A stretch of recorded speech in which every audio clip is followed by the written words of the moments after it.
Good morning, and welcome back to Daily Dhamma, a letter to our children. Today is December 9th, and our reading is Okay for Me, Not for Thee. Rousseau had fathered 5 illegitimate children by a scullery maid, but having gained entree into Parisian society, he did not want to advertise this plebeian connection.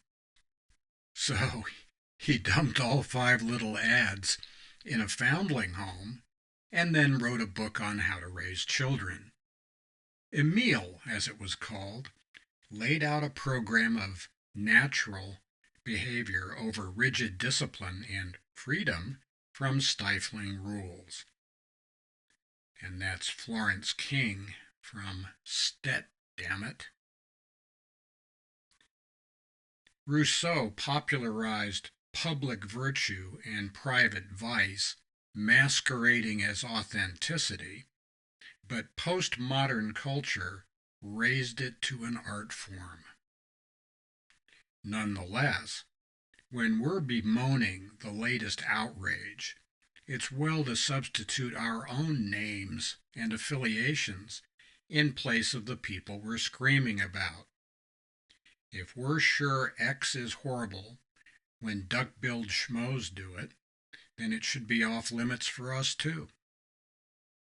The parade of rich and powerful celebrities arriving in private jets at annual environmental conferences where they cluck their tongues about the sins of the hoi polloi is a case in point. We need to concentrate on what needs to be changed in us, not changed in others. Some ideas are vast, others are half-vast.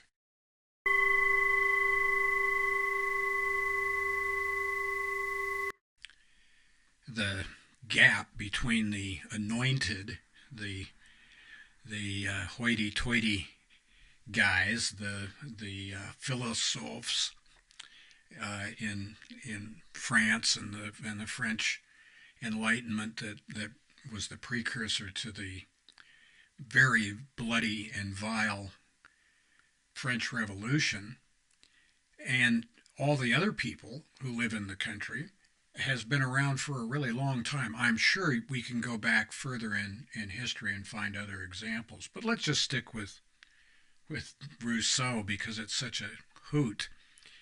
This book, Emile, is still used parts of it are still used for training teachers. Like this guy would know anything at all about raising kids or teaching kids or anything else. It was his ideas that were largely responsible for the bloody murder during the French Revolution. We just passed the 231st anniversary of drownings in the French town of Nantes, started in November of 1793, November 16th, and lasted for several months.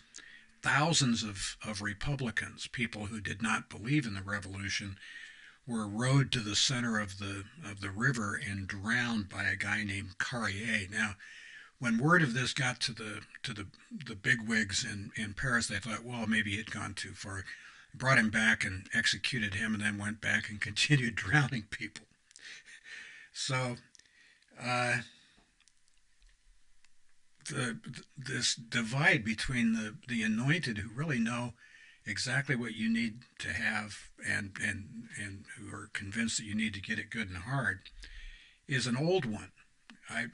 We're still with Thomas Sowell on this. Whenever he encountered some kind of new social engineering big idea, he had 3 questions that he liked to ask. This is a good idea compared to what? 2, at what cost? And 3, what evidence do you have?